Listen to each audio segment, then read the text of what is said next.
ওম সাইরাম বন্ধুরা, সাই সোমা ব্লগে তোমাদের স্বাগত। আজকে চারখানা রেসিপি নিয়ে এসেছি। আজকে মঙ্গলবার, নিরামিষ। তো কি করব তো ভাবলাম আজকে তাহলে পোলাও করা যাক, আলুর দম করা যাক। আর হচ্ছে তোমার অল্প একটু পনির ছিল ঘরে, সেই পনিরটাকে একটু পকোড়া টাইপের করেছি। আর যেহেতু আমার হাজব্যান্ড আলু খায় না, তবুও তার মধ্যেও আমি আলু দিয়েছি, আলু পটলের একটু কষা কষা টাইপের করেছি। তো এই হচ্ছে আজকের মেনু। তো তোমরা কেমন আছো বলো? আমি তো ভীষণ অসুস্থ হয়ে মাঝে মাঝেই জ্বর হচ্ছে, আর কি বলবো, ওয়েদারটাই এমন। তো আমার খুব মাঝে মাঝে আমি কোনো রেসিপি দিতে পারছি না বা কোনো ভ্লগ ছাড়তে পারছি না, আসলে শরীরটা ঠিক পারমিট করছে না। তাই কালকে একটু ভালো লাগছিল, মনে হলো যে না, তোমাদের একটুখানি রেসিপিটা আমি যখন করছি একটুখানি ছাড়ি। ভাবি কন্টিনিউ করব, কিন্তু শরীর একদমই পারমিট করছে না। আর চারিদিকের যা অবস্থা, আর কি হবে। আমি তো নাগের বাজার থাকি, তোমরা সবাই জানো। তো এই নাগের বাজারে তো জাস্টিসের জন্য যা প্রত্যেক দিনই মাইক বলো, হ্যাঁ, লেগেই রয়েছে, যার জন্য কিচ্ছু করা যায় না।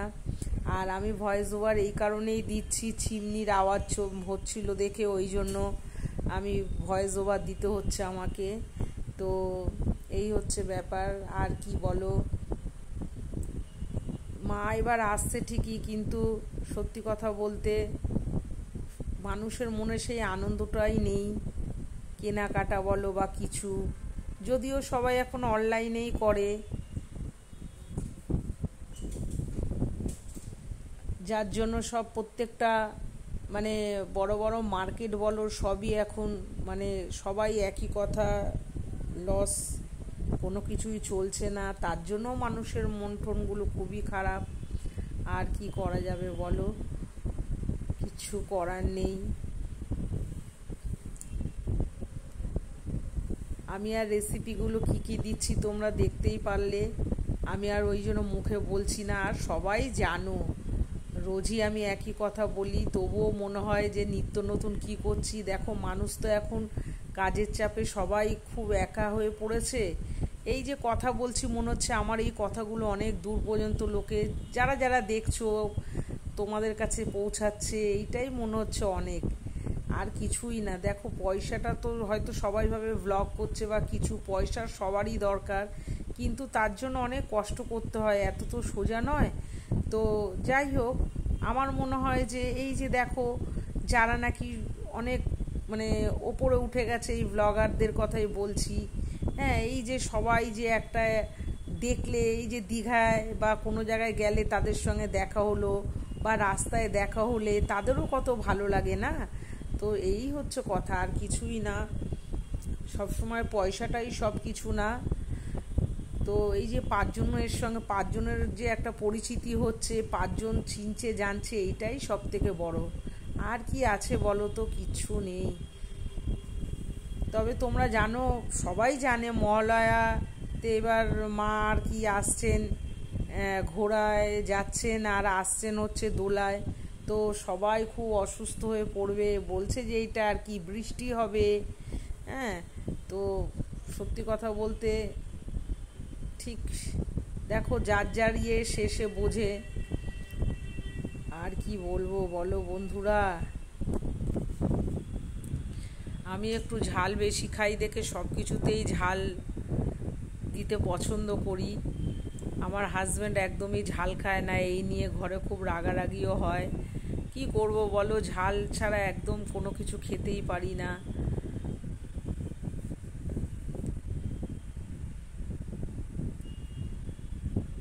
এদিকে আলুটা আমি কষিয়ে নিচ্ছি ভালো করে, এই যে আদা জিরে টমেটো বাটা দিয়ে দিলাম, আর কাজু কিশমিশ চালমগজ বাটাও এর পরে দেব। সত্যি নিরামিষ রান্না যদি সেইভাবে করা যায়, সত্যিই খুব ভালো লাগে, তাই না বলো? এই যে চালমগজ আর তোমার কাজু কিশমিশ বেটে রেখেছিলাম, সেইটাও দিয়ে দিলাম। এবার ভালো করে কষিয়ে নেব। কষানোর পরে তারপরে অল্প একটু জল দিয়ে দেবো। আর এইটা না জ্যোতি আলু, যার জন্য এই জ্যোতি আলু অনেক সময় লাগে। আর এদিকে দেখো আমার আলু পটলের তরকারিটাও হয়ে গেছে, গরম মশলা দিয়ে দিলাম। এই যে আলুও সেদ্ধ হয়ে গেছে। আমার পটল খুব ভালো লাগে খেতে বন্ধুরা, জানো তো। আমাকে যদি আলু পটলের যে কোনো মানে পটলের যে কোনো পটল ভাজতে ভাজতে বিশ্বাস করো আমি নিজেই প্রচুর পটল ভাজা খেয়ে নিই, মানে এতটাই আমার পটল ফেভারিট আর কি। তো আলু পটলের রসা দিয়েই মোটামুটি খাওয়া হয়ে যায়, আর কিছু লাগে না। অনেকে আবার পটল পছন্দও করে না। আর এদিকে দেখো পনির অল্প একটু ছিল, তো এই পনিরটা ফ্রাই করব বলে কর্নফ্লাওয়ার, একটু ময়দা, গোলমরিচের গুঁড়ো, একটু লঙ্কার গুঁড়ো সব ভালো করে মিক্সড করে নিলাম, নিয়ে পকোড়াটা ভাজলাম। আর গরম গরম পকোড়া যে কোনো জিনিস তুমি আলু দিয়েও করো না, সেটাও খুব টেস্টি হবে, তাই না বলো বন্ধুরা? তো আজকের মেনুতে এই ছিল। আবার কালকেরটা কি করব, আমাদের যেন এটা একটা রোজকার রুটিন হয়ে দাঁড়িয়েছে।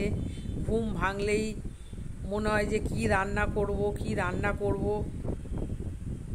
তবে নিজে হাতে রান্না করলে সত্যিই খুব ভালো লাগে আর কি।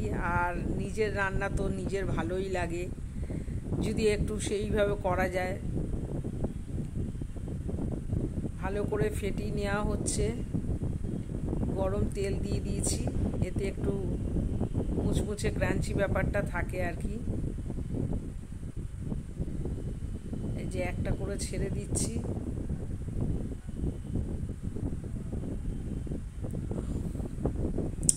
যদি ভালো লাগে লাইক কমেন্ট শেয়ার করে দিও, আমার সাথে থেকো।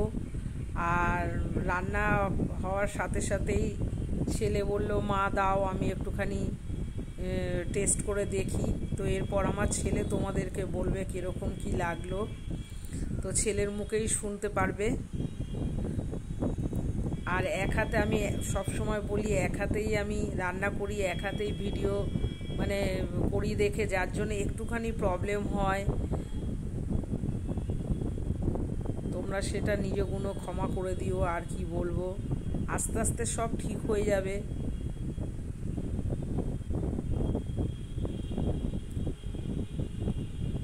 সব পকোড়াগুলো ভাজা হয়ে গেছে। যদি ভালো লাগে সাথে থেকো, তোমরাও করে দেখো, খুব ভালো লাগবে। আর এবার ছেলের মুখে শোনো। এই আলুর দম, পনির পকোড়া সব কিছুই করলাম। এখন ছেলে খাচ্ছে, ও বলবে কেমন কি হয়েছে।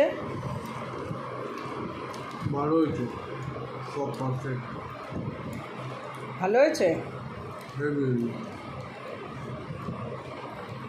তো আজকে এখানেই ভিডিওটা শেষ করলাম, আবার নতুন কোনো ব্লগ নিয়ে আসবো।